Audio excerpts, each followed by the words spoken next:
Brian Keith is just one of those actors that I've always enjoyed watching, both on TV and in the movies.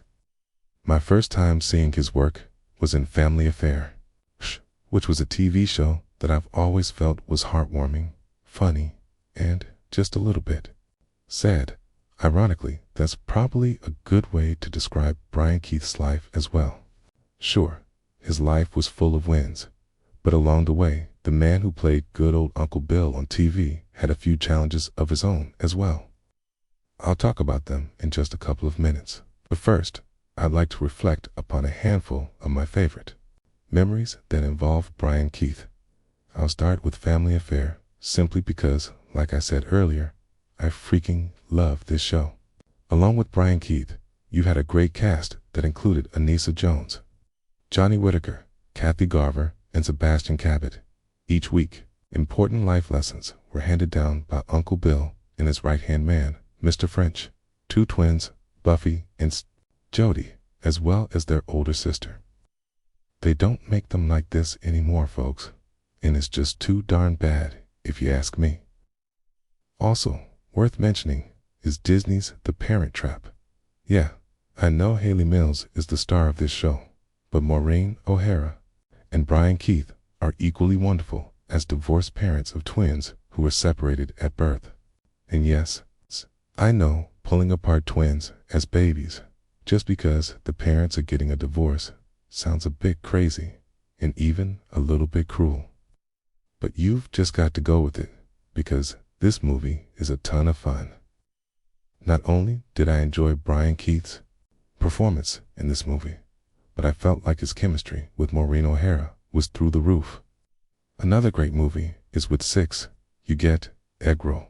I really enjoyed this romantic comedy that is notable for a couple of reasons. First and foremost, it is Doris Day's final film. And secondly, because the movie was directed by Howard Morris. If that name sounds familiar to you, well then you might just be a fan of the Andy Griffith Show, because on that show, Howard Morris is well known for playing the wiry and over-the-top hillbilly mountain man, Ernest T. Bass. Now, I know that I said I would only take a couple of minutes to reflect on Brian Keith's career, but I absolutely have to talk about Hardcastle and McCormick. That show was a bit of a comeback for Brian, who hadn't starred in a weekly television series for almost a decade. From out of the blue of the western sky comes an ABC premiere presentation. I'm going to die. You're not going to die. Most unlikely pair of lawmen ever to hit the dusty trail. You are going to be my fast gun. I get to wear a cornball Hawaiian shirt and tennis shoes. A new breed of crime fighter. Wise guys rule the world today, but we're going to step in and sling some lead, kid. Get them up. Scout, Brian Keith, the ex-judge. Daniel Hugh Kelly's the ex-con, Hardcastle, and McCormick. Does anybody like you? I hope not. It's coming from the creative mind of Stephen J. Cannell. This show is everything that you'd want in a TV show. Daniel Hugh Kelly played an ex-con race car driver who's paired with a crusty, retired judge by the name of Milton C. Hardcastle, who's decided that now that he's no longer on the bench, he's going to see that justice is served in other ways. The show ran for 3 seasons on ABC, beginning in 1983, and really, if you think about it, it introduced Brian Keith to an entirely new generation of TV viewers.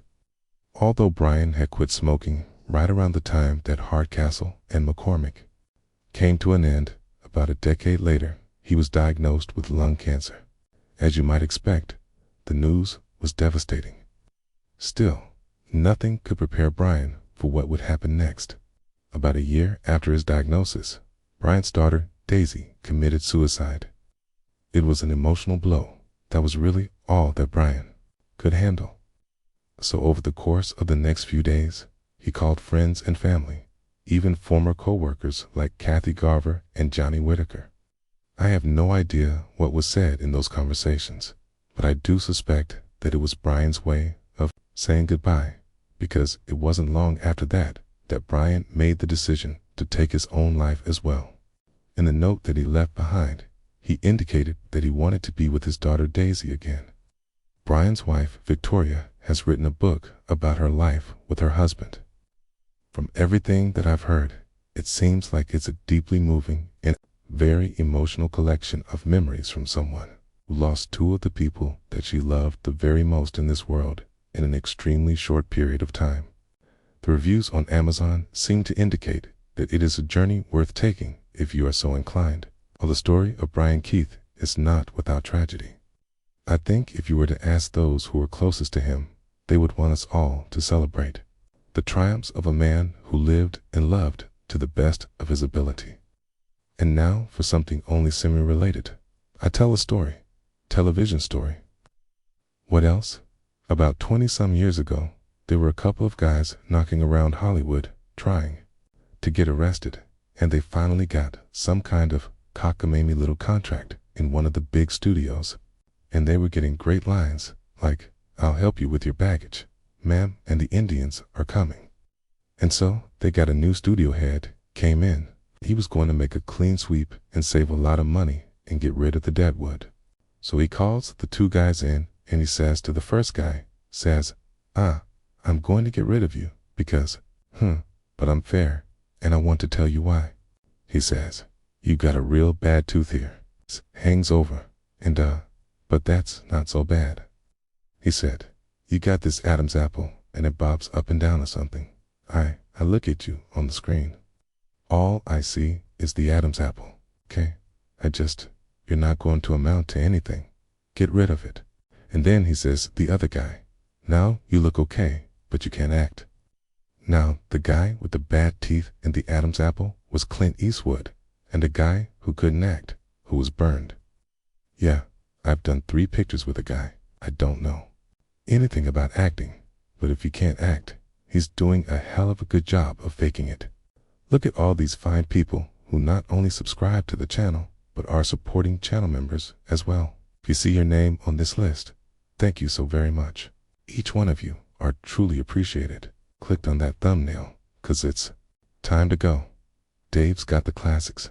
Let the memories flow. TV shows and movies that we all hold so dear. On his YouTube channel, he's keeping memories. Dave Sundstrom, bringing back the good stuff. Oh yeah.